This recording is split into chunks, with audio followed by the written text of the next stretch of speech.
নমস্কাৰ বন্ধুসকল মই ডক্টৰ নেকিবৰ আৰু আপোনাৰ স্বাস্থ্য নিশ্চিত কৰাটোই মোৰ প্ৰধান লক্ষ্য সো বন্ধুসকল মই আগতে আপোনালোকক ভিডিঅ' বনাইছিলোঁ বা কৈ আছিলোঁ যে প্ৰেগনেন্সিৰ সময়ত বা গৰ্ভত বা বেবি থকা সময়ত কি খাব লাগে কি খালে বাচ্চাটোৰ ক্ষেত্ৰত আপোনাৰ ভালকে গ্ৰোথ হ'ব বাচ্চাটোৰ মগজুৰ বিকাশ হ'ব বাচ্চাটোৰ কোনো ধৰণৰ বেমাৰ নহ'ব বা কি ধৰণৰ খাদ্য খালে বাচ্চাটো বগা হ'ব বা জেনেটিক্স সেম থাকিব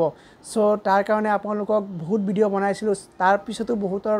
কোৱেশ্চন থাকে যে স্যাৰ প্ৰেগনেন্সি টাইমত গাখীৰ খুৱাব পাৰিম নে নাই এইটো খুৱাব পাৰিম নে নাই সেইটো খুৱাব পাৰিম নে নাই সো বন্ধুসকল আজি আমি এইটো ভিডিঅ'ত আমি বিতংকে কথা পাতিম যে প্ৰেগনেন্সিৰ সময়ত একচুয়ালি কি খুৱাব লাগে আৰু কি খুৱালে স্বাস্থ্যৱান হয় বেবিটো সো ভিডিঅ'লৈ আগবাঢ়ো প্ৰথমতে কওঁ যে প্ৰেগনেন্সিৰ তিনিটা টাৰ্মিষ্টাৰ আছে তাক কোৱা হয় যে প্ৰথম 12 উইকছত ফাৰ্স্ট টাৰ্মিষ্টাৰ বুলি কোৱা হয় নেক্সট 12 উইকছত সেকেন্ড টাৰ্মিষ্টাৰ বুলি কোৱা হয় আৰু থাৰ্ড 12 উইকছত থাৰ্ড টাৰ্মিষ্টাৰ বুলি কোৱা হয় মানে 12 সপ্তাহকে ক্যালকুলেট কৰিছে সো প্ৰথম 12 সপ্তাহৰ কাৰণে খাদ্যটো অকমান চেঞ্জ নেক্সট 12 সপ্তাহৰ কাৰণে আৰু অলপ চেঞ্জ আৰু লাষ্টৰ 12 সপ্তাহৰ কাৰণে আৰু অলপ চেঞ্জ হ'ব লাগে সো প্ৰথমতে যদি মই আপোনালোকক প্ৰথম 12 সপ্তাহৰ কথা কওঁ যে প্ৰেগনেন্সি এটা যেতিয়া আপুনি প্ৰেগনেন্সি কিট পজিটিভ আহিব তেতিয়াই খোৱাৰ ক্ষেত্ৰত কোৱা হয় যে যেতিয়াই পজিটিভ আহে তেতিয়াৰ পৰাই খোৱাৰ পৰিমাণটো বঢ়াই দিব লাগে এনেকুৱা দেখা যায় যে প্ৰেগনেন্সিৰ ক্ষেত্ৰত ফাৰ্স্ট এক মাহৰ পৰা ভমিটিং টেন্ডেন্সিটো বাঢ়ি যায় ইয়াক মৰ্নিং সিকনেছ বুলি কোৱা হয় যেহেতু HCG হৰমন বেছি হোৱাৰ কাৰণে এই মৰ্নিং সিকনেছটো হোৱা দেখা যায় যদি মৰ্নিং সিকনেছ হয় তেতিয়াহলে ডক্টৰৰ পৰামৰ্শ লৈ মেডিসিন বা দৰব খাই থাকিব লাগে যাতে ভমিটিং টেন্ডেন্সিটো কমি যায় কাৰণ হৈছে যে এনেকৈ যদি বহুত ভমিটিং কৰি থাকে তেতিয়াহলে দেখা যায় যে ফিমেল গৰাকী দুৰ্বল হৈ যায় তেনেকুৱা হলে দুৰ্বল হোৱা এজন মানুহ নিজৰে নিউট্ৰিশন নাই তেতিয়াহলে বাচ্চা এটাক নিউট্ৰিশন বা পুষ্টি কেনেকৈ দিব প্ৰথম কথা হল এইটো তাৰ পিছত কোৱা হয় যে যিমান যি খাই আছে তাকেই খাব পাৰিব জাস্ট কথা হল যে খোৱাৰ পৰিমাণটো বঢ়াই দিব লাগে প্ৰেগনেন্সি হোৱাৰ লগে আগতে আপোনাৰ বডিত এটা বডি আছিল এতিয়া দুটা বডি হৈ গৈছে সো কোৱা হয় যে প্ৰত্যেকদিনা নিয়মিতভাৱে কমসে কম এটাকে কণী খাব লাগে কাৰণ কণীত পৰ্যাপ্ত পৰিমাণে ক্যালসিয়াম কিছুমান মিনাৰেলছ কিছুমান ভিটামিনছ আছে যি নেকি বাচ্চাৰ বৃদ্ধি বিকাশৰ কাৰণে অতি গুৰুত্বপূৰ্ণ তাৰ পিছত কোৱা হয় যে প্ৰেগনেন্ট ফিমেল গৰাকীয়ে যিমান পাৰে বেছিকে গাখীৰ খাব লাগে নিত্য কাৰণ গাখীৰত পৰ্যাপ্ত পৰিমাণে ক্যালসিয়াম কিছুমান পৰিমাণে omega 3 fatty acid vitamin A vitamin D আৰু লগতে আইৰন এবিলাক আছে যিবিলাক নেকি বাচ্চাৰ গ্ৰোথৰ কাৰণে বহুত গুৰুত্বপূৰ্ণ তাৰ পিছত কোৱা হয় যে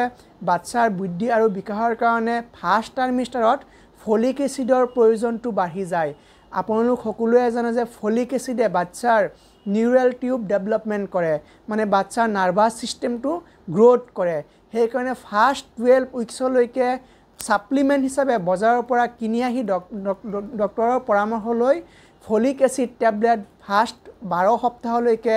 নিয়মিতভাৱে খাই থাকিব লাগে তাৰ পিছত কোৱা হয় যে সেকেন্ড টাৰ্মিষ্টাৰৰ পৰা নেক্সট 12 উইকছৰ পৰা আইৰন ৰিকুৱাৰমেন্টটো বাঢ়ি যায় মানে এনেইটো আজিকালি আমাৰ ইন্ডিয়ান ওমেন বিলাকৰ আইৰন ৰিকুৱাৰমেন্ট এনেই বহুত বেছি সবৰে এনিমিক পেশেন্ট তথাপি আৰু বাঢ়ি যায় দুগুণ বাঢ়ি যায় সো সেই কাৰণে ডক্টৰৰ পৰামৰ্শ লৈ আইৰনৰ টেবলেট সাপ্লিমেন্ট হিচাপে খাই থাকিব লাগে একদম 12 উইকছৰ পৰা 12 উইকছৰ পৰা ষ্টাৰ্ট কৰিলে ভাল 12 উইকছৰ পৰা একদম আপ টু ডেলিভাৰী লৈকে তাৰ পিছত কোৱা হয় যে আইৰন থকা যিমান বিলাক খোৱা আছে সেইবিলাক খাব লাগে এই ক্ষেত্ৰত হ'ব পাৰে কলডিল কচু লট এইবিলাক খাই থাকিব লাগে তাৰ পিছত কোৱা হয় যে প্ৰেগনেন্সি টাইমত যেহেতু ওমেগা 3 ফেটি এসিড বাচ্চাৰ ব্ৰেইন ডেভেলপমেন্টৰ কাৰণে বহুত গুৰুত্বপূৰ্ণ ওমেগা 3 ফেটি এসিড বহুত বেছি পৰিমাণে আছে আপোনালোকে জানে যে নদীৰ সৰু মাছ তাৰ পিছত কোৱা হয় যে কাঠবাদাম কাজু বাদাম এইবিলাকত ওমেগা 3 ফেটি এসিড বেছি পৰিমাণে আছে এইবিলাক ধৰণৰ খাদ্য খালে বাচ্চাৰ ব্ৰেইনৰ বিকাশ আৰু বৃদ্ধি ভালকে হয় তেতিয়া বাচ্চাৰ মেমৰি ডেভেলপমেন্ট পাৱাৰটো বাঢ়ি যায় সকলোৱে জানে যে বাচ্চা এটাৰ ব্ৰেইন ডেভেলপমেন্টৰ প্ৰায় 80 to 90% ডেভেলপমেণ্ট হয় বাচ্চাৰ মাকৰ গৰ্ভাৱস্থাত থকা সময়ত সো এইটো সময়ত ব্ৰেইন ডেভেলপমেণ্ট কৰাটো বহুত গুৰুত্বপূৰ্ণ সেইকাৰণে মাকগৰাকীয়ে নিয়মিতভাৱে প্ৰত্যেক দিনাই দুটা তিনিটাকৈ হ'লেও কাজু বাদাম খাই থাকিব লাগে নদীৰ লোকেল মাছ খাই থাকিব লাগে আৰু ওমেগা 3 ফেটি এচিড থকা কিছুমান বস্তু যেনেকৈ আপোনাৰ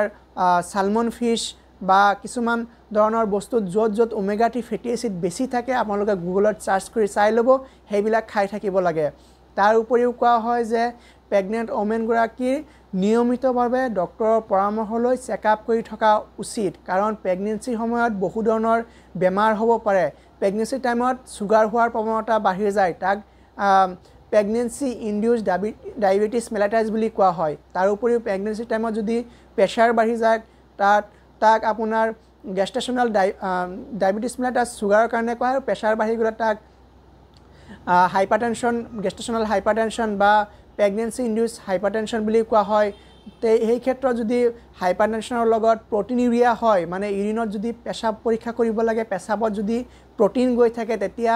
তাক প্ৰটিনিউৰিয়া তেতিয়া তাক আমি প্ৰি এক্লাম্পছিয়া হিচাপে ডায়াগনচিছ কৰিম সেইকাৰণে ডক্টৰৰ পৰামৰ্শ লৈ যিমানবিলাক নিয়মিত পৰীক্ষা আছে এই পৰীক্ষাবিলাক কৰি থাকিব লাগে তাৰ পিছতো কোৱা হয় যে প্ৰেগনেন্ট ওমেনগৰাকী বহুতে কয় যে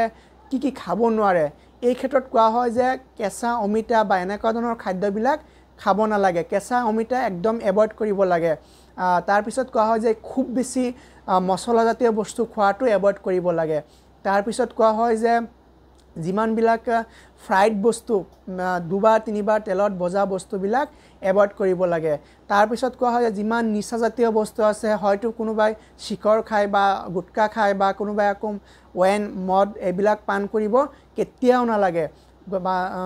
বেবী এটা গৰ্ভাৱস্থাত থকা সময়ত কেতিয়াও পেছিভ স্মকিং কৰিব নালাগে মানে কোনোবাই সিগাৰেট খাই আছে তেতিয়া তথাপিও আপুনি ওচৰত যাব নালাগে তাক পেছিভ স্মকিং বুলি কোৱা হয় এক্টিভ স্মকিংটো কৰিব নাপায়